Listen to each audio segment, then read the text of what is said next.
Alhamdulillahi Rabbil Alamin, wassalatu wassalamu ala sayyidina Muhammadin al-amin wa ala alihi wa sahbihi at-tayyibin at-tahirin. Ashhadu an la ilaha illallah wahdahu la sharika lah, wa ashhadu anna sayyidana wa maulana Muhammadan abduhu wa rasuluh. Rabbi shrah li sadri wa yassir li amri wa thabbitni 'alal iman.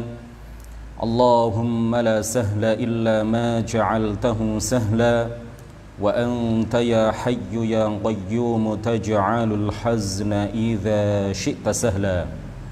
Allahumma rzuqna al-ikhlasa fin niyyati wal qawli wal 'amal wa na'udzu bika min hali ahli an-nar.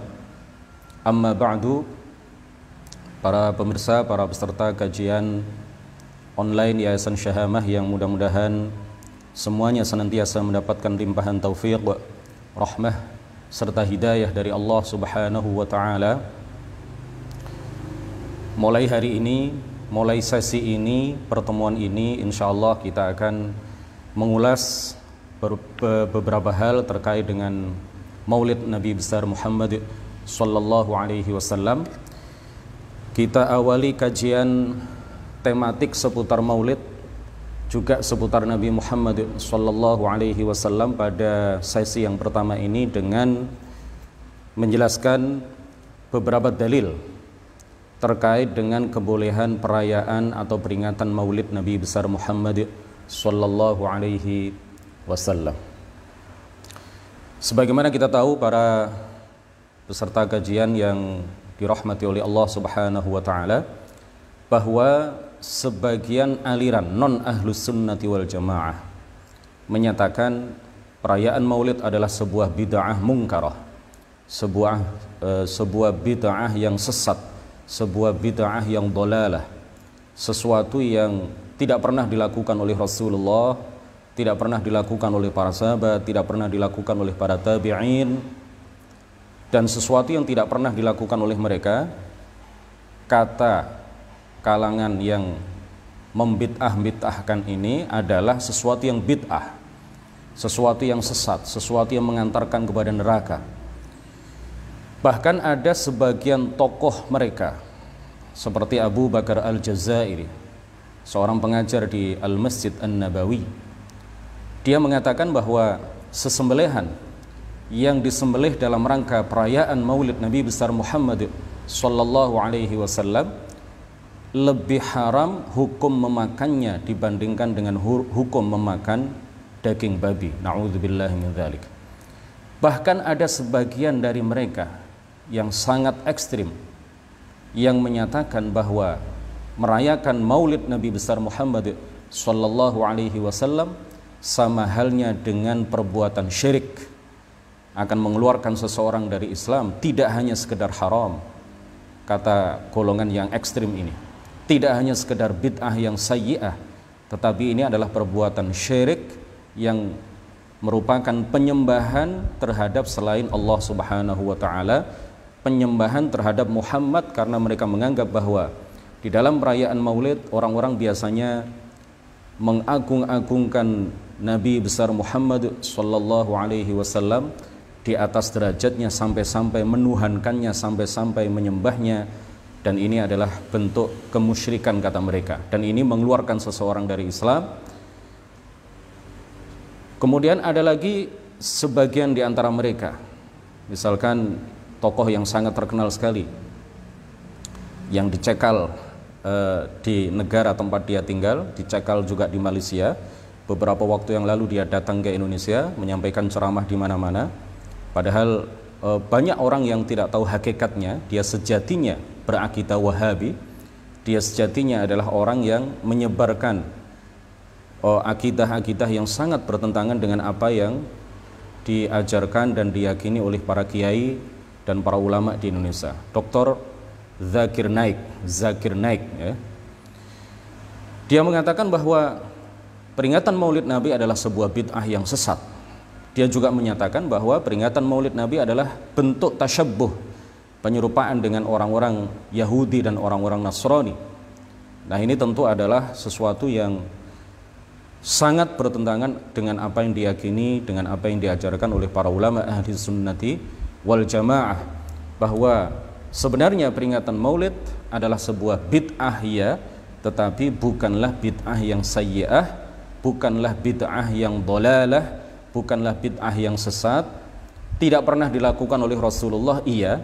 Tidak pernah dilakukan oleh sahabat, iya, betul. Tidak pernah dilakukan oleh para tabi'in, para atba'ut tabi'in, iya. Tetapi ini adalah sebuah bid'ah yang hasanah. Bahkan oleh sebagian ulama dikatakan sebagai sunnatun hasanah, sebagai bentuk pengamalan terhadap sebuah hadis yang disabdakan oleh baginda Rasulullah sallallahu alaihi wasallam, man sanna fil islami sunnatan hasanatan falahu ajruha wa ajru man amila biha ba'dahu min ghairi an yanqussa min ujurihim syai'. Para pemirsa rahimakumullah, sebagaimana kita tahu bahwa peringatan Maulid Nabi memang tidak pernah dilakukan oleh Rasulullah, tidak juga pernah dilakukan oleh para sahabat, tidak pernah juga dilakukan oleh para tabi'in. Peringatan Maulid Nabi dilakukan pertama kali oleh seorang raja yang soleh, seorang raja yang pejuang, seorang raja yang pahlawan, seorang raja yang mengamalkan ilmu agama yang dia pelajari, yaitu raja daerah Irbil di Irak yang bernama Mudhaffaruddin Al-Kaukabri pada awal abad ke-7 Hijriah. Nah, ini kemudian dijadikan senjata oleh orang-orang Wahabi. Mereka kemudian mengatakan, kalau kita cinta kepada Rasulullah sallallahu alaihi wasallam, tentu kita tidak akan melakukan sesuatu yang tidak pernah dilakukan oleh Rasulullah, kata orang-orang Wahabi. Kemudian mereka juga berdalih begini,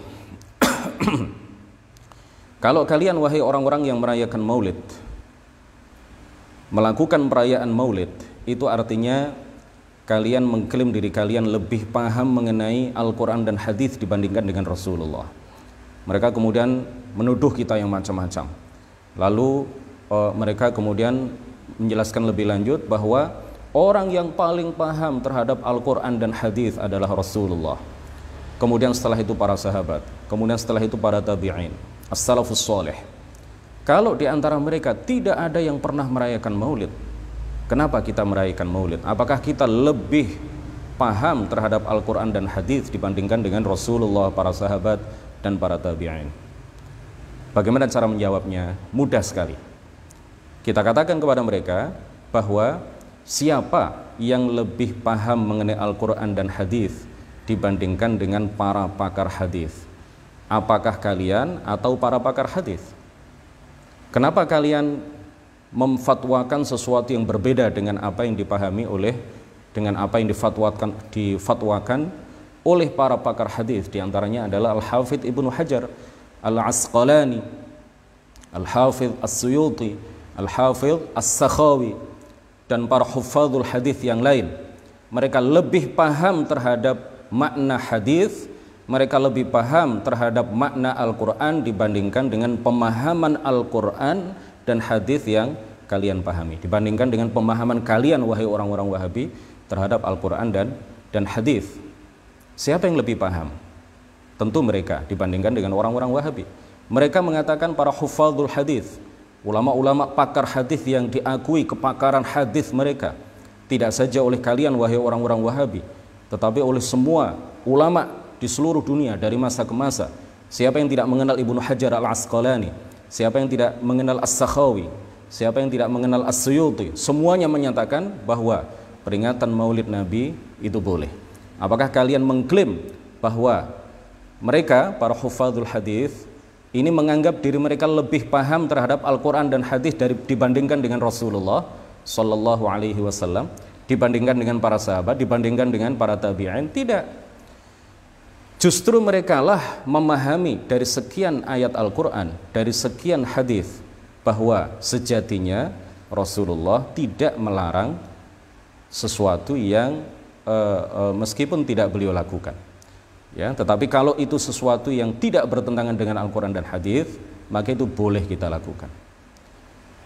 Nah, ini yang perlu kita dudukkan permasalahannya, ya. Bukan berarti kemudian kita mengklaim diri kita lebih paham mengenai Al-Quran dan hadis dibandingkan dengan Rasulullah, para sahabat dan para tabi'in. Mereka tidak pernah melakukan maulid, kemudian kita melakukan maulid. Nah, ini tentu adalah tuduhan yang tidak berdasar.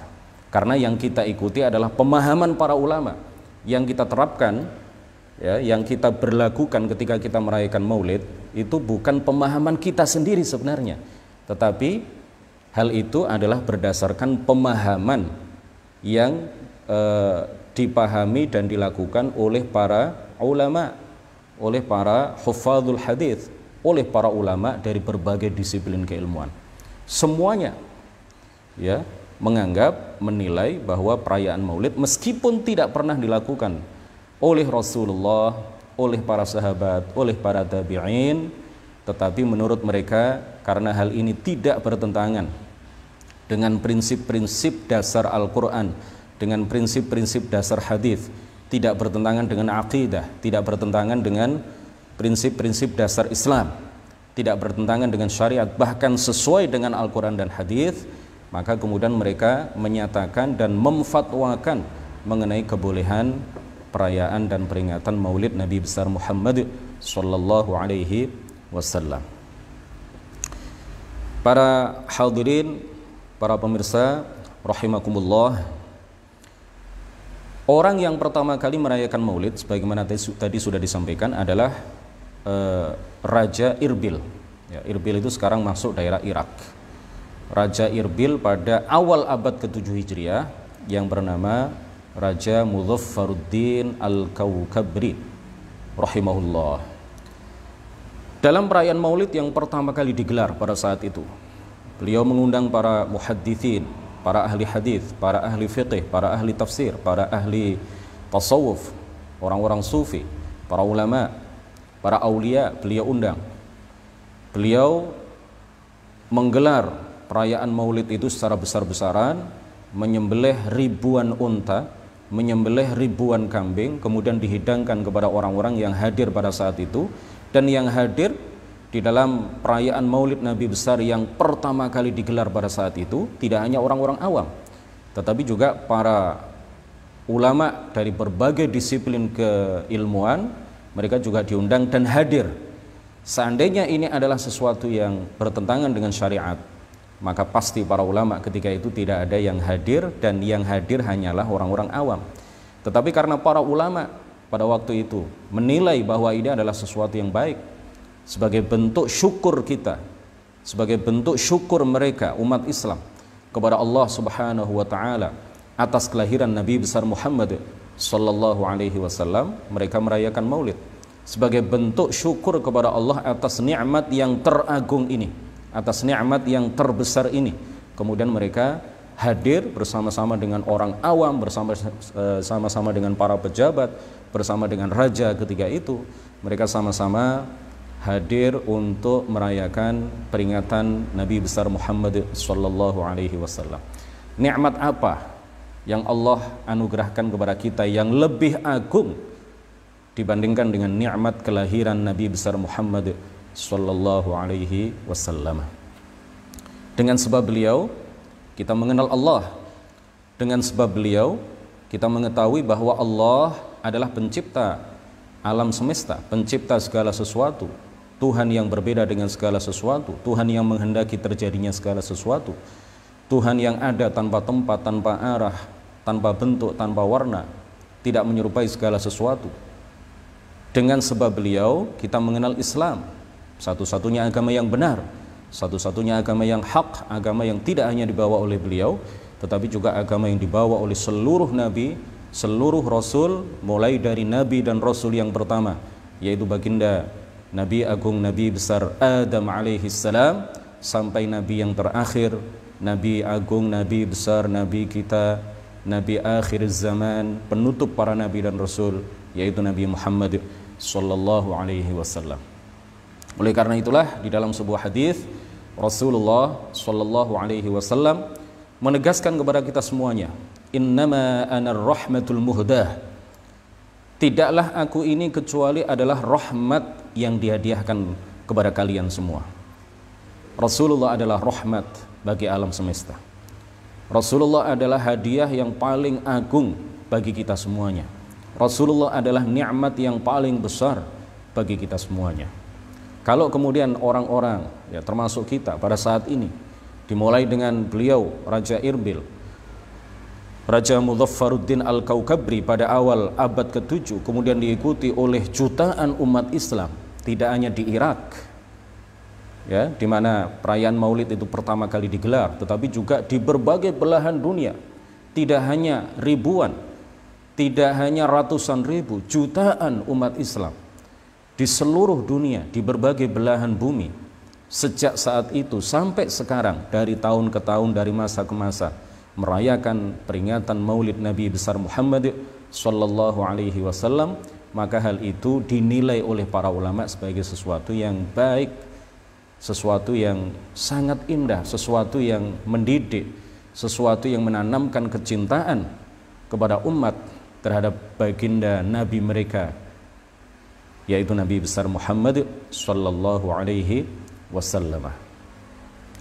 Para hadirin, para peserta kajian online Yayasan Syamah yang mudah-mudahan dirahmati oleh Allah Subhanahu wa taala. Bahkan para ulama sejarah, diantaranya adalah seorang tokoh yang sangat dikagumi oleh orang-orang Wahabi, Ibnu Katsir, murid dari seorang tokoh yang sangat juga dikagumi oleh orang-orang Wahabi, Ibnu Taimiyah. Ibnu Katsir murid Ibnu Taimiyah. Apa yang beliau katakan di dalam Al-Bidayah wan Nihayah, salah satu kitab sejarah yang beliau tulis. Di salah satu bagian dari kitabnya ini beliau mengatakan bahwa orang yang pertama kali melakukan perayaan Maulid adalah Raja Irbil Muzaffaruddin Al-Kaukabri pada awal abad ke-7 Hijriah, dan beliau adalah seorang yang pejuang, beliau adalah seorang yang pemberani, alim dan adil. Semoga Allah merahmati beliau. Kemudian juga Sibat Ibn al-Jauzi, beliau mengatakan bahwa ketika itu sang raja mengundang para ulama dari berbagai disiplin keilmuan, kemudian mengundang rakyat, ya, mengundang masyarakat umum. Tidak ada satupun ulama ketika itu yang menentang beliau, karena memang semuanya menganggap bahwa ini adalah sesuatu yang baik. Kemudian di dalam kitab Wafayatul A'yan, Ibnu Khallikan menerangkan bahwa Al-Hafidh Ibnu Dihyah, seorang pakar hadis kenamaan, datang dari Maroko menuju ke dataran Syam, menuju ke daerah Syam, lalu beliau menuju ke Irak, lalu lewat Irbil, dan pada saat itu beliau melihat ada perayaan besar-besaran, ya, yang dilakukan, yang digelar ketika itu dan diinisiasi oleh Raja Irbil. Maka perayaan besar-besaran itu adalah dalam rangka Maulid Nabi besar Muhammad sallallahu alaihi wasallam. Beliau Al-Hafidh Ibnu Dihyah lalu menganggap ini adalah sebuah kebaikan, ini adalah sebuah bid'ah, ya, tidak pernah dilakukan oleh Rasulullah, para sahabat, para tabi'in, tapi ini adalah baik, ini adalah sesuatu yang menanamkan kecintaan dan menumbuhkan kecintaan dan merawat kecintaan itu kepada baginda Nabi besar Muhammad sallallahu alaihi wasallam. Akhirnya apa? Beliau mengarang sebuah kitab yang beliau beri judul At-Tanwir fi Maulidil Bashirin Nadhir. At-Tanwir fi Maulid al-Bashir an-Nadhir. Kemudian beliau hadiahkan kitab itu kepada raja yang menginisiasi, yang merintis, yang melakukan gelaran atau perayaan Maulid Nabi besar Muhammad sallallahu alaihi wasallam pada kali yang pertama. Kemudian Raja Irbil saat itu sangat gembira ketika menerima hadiah buku yang dikarang oleh seorang pakar hadis. Nah, kemudian para ulama setelahnya juga semuanya membolehkan peringatan Maulid Nabi. Di antaranya kalau kita sebut, ya, untuk sekedar menyebut beberapa nama ulama, ya, karena yang membolehkan peringatan Maulid Nabi ini adalah para ulama yang tidak terhitung jumlahnya. Siapa yang bisa menghitung bintang di langit?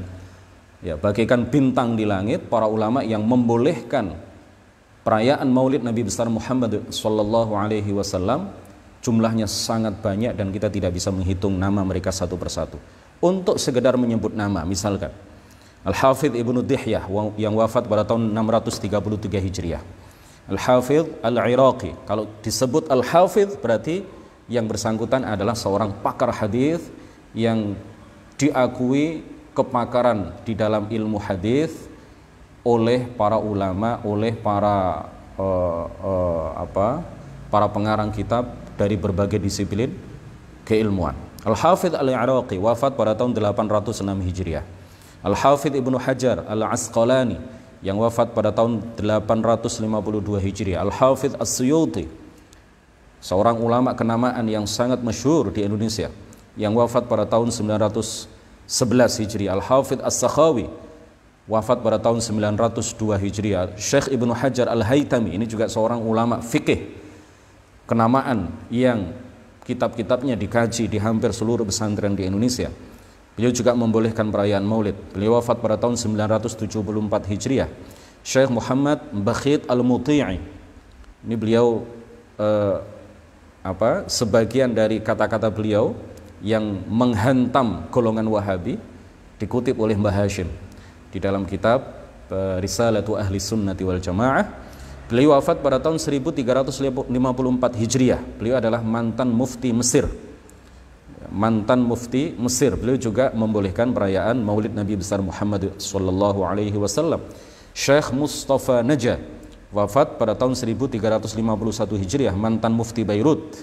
Dan masih banyak lagi yang lain, termasuk ulama-ulama kita di Indonesia, mulai dari para wali songo yang memasukkan yang sangat berjasa di dalam mengislamkan jutaan umat Islam di Indonesia ketika itu, dilanjutkan oleh para ulama-ulama setelah Wali Songo, dan hingga pada masa kita sekarang ini alhamdulillah para kiai, para ulama, para pengasuh pondok pesantren, organisasi seperti Nahdlatul Ulama dan juga berbagai ormas yang lain, semuanya membolehkan dan bahkan tidak hanya membolehkan tetapi juga mentradisikan melakukan perayaan Maulid sebagai sebuah tradisi yang baik dari tahun ke tahun.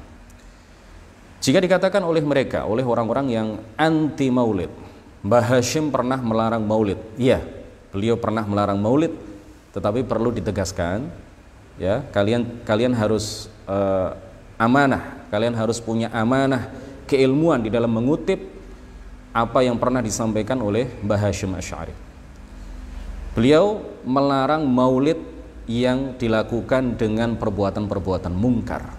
Karena pada saat beliau masih hidup, ada beberapa orang yang merayakan maulid tetapi diisi dengan perbuatan-perbuatan yang bertentangan dengan syariat.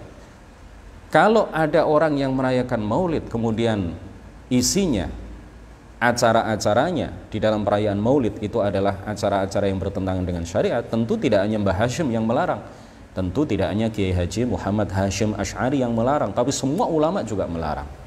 Nah, ini kutipan yang kadang-kadang disampaikan dalam momen hari raya, dalam momen peringatan Maulid ini, kutipan dari Mbah Hashim itu kemudian dipelintir, hanya dikutip sebagian. Kemudian mereka yang anti Maulid mengatakan Mbah Hashim, Kiai Hashim, pendiri NU melarang Maulid, kenapa kalian sekarang melakukan Maulid? Kita tegaskan bahwa kutipan yang kalian lakukan itu adalah kutipan yang sepihak, kutipan yang sudah dipelintir, kutipan yang tidak utuh, kutipan yang parsial, kutipan yang hanya sebagian mengutip apa yang dikatakan oleh Mbah Hashim. Padahal yang dimaksud oleh Mbah Hashim kalau kita baca kitabnya itu, ya, beliau tidak melarang maulid secara mutlak, tetapi beliau melarang perayaan maulid yang diisi dengan acara-acara yang bertentangan dengan Al-Quran, bertentangan dengan hadits, bertentangan dengan syariat. Adapun kalau perayaan maulid itu tidak ada di dalamnya hal-hal yang bertentangan dengan syariat, tentu beliau bukan hanya membolehkan, tetapi beliau bahkan menganjurkan dan menyatakan bahwa orang yang melakukan perayaan maulid dia mendapatkan pahala dari Allah Subhanahu wa taala, karena Mbah Hashim secara tegas, ya, menyatakan bahwa bid'ah itu terbagi menjadi dua, ada bid'ah yang hasanah dan ada bid'ah yang sayyi'ah. Bahkan beliau juga mengutip perkataan seorang ulama besar di kalangan mazhab Syafi'i, Syekh Al-Izz Ibn Abdissalam, yang membagi bid'ah itu bahkan menjadi 5 sesuai dengan hukum-hukum syariat itu, ya. Wajib, ada bid'ah yang wajib, ada bid'ah yang sunnah, ada bid'ah yang makruh, ada bid'ah yang haram, dan ada bid'ah yang mubah. Untuk kajian kita pada pagi hari ini saya rasa cukup, dan insya Allah akan kita lanjutkan pada sesi-sesi berikutnya, masih membahas tentang dalil-dalil kebolehan peringatan Maulid Nabi besar Muhammad sallallahu alaihi wasallam. Ini nanti akan kita jadikan dua sesi. Sesi yang pertama alhamdulillah sudah kita laksanakan pada pagi hari ini. Nanti kita sambung pada sesi yang berikutnya. Mungkin Kamis depannya lagi, karena Kamis depan adalah peringatan Hari Santri. Insya Allah kajian tematik pada saat tanggal 22 Oktober bertepatan dengan perayaan Hari Santri. Insya Allah akan kita kaji beberapa buah pemikiran pencetus resolusi jihad, yaitu Kiai Haji Muhammad Hashim Asy'ari. Ya, beliau adalah orang yang mencetuskan resolusi jihad pada tanggal 22 Oktober tahun 1945, yang dari situ kemudian muncullah Hari Pahlawan, ya, yang diperingati setiap tahun pada tanggal 10 November. Mudah-mudahan menjadi ilmu yang bermanfaat. Nuhallil wa nusalli ala nabi la ilaha illallah. Allahumma salli ala sayyidina Muhammad wa ala alihi wa sahbihi wa sallim. Rabbi ighfirli wa liwalidayya wa lil mu'minina wal mu'minat. Wassalamu alaikum warahmatullahi wabarakatuh.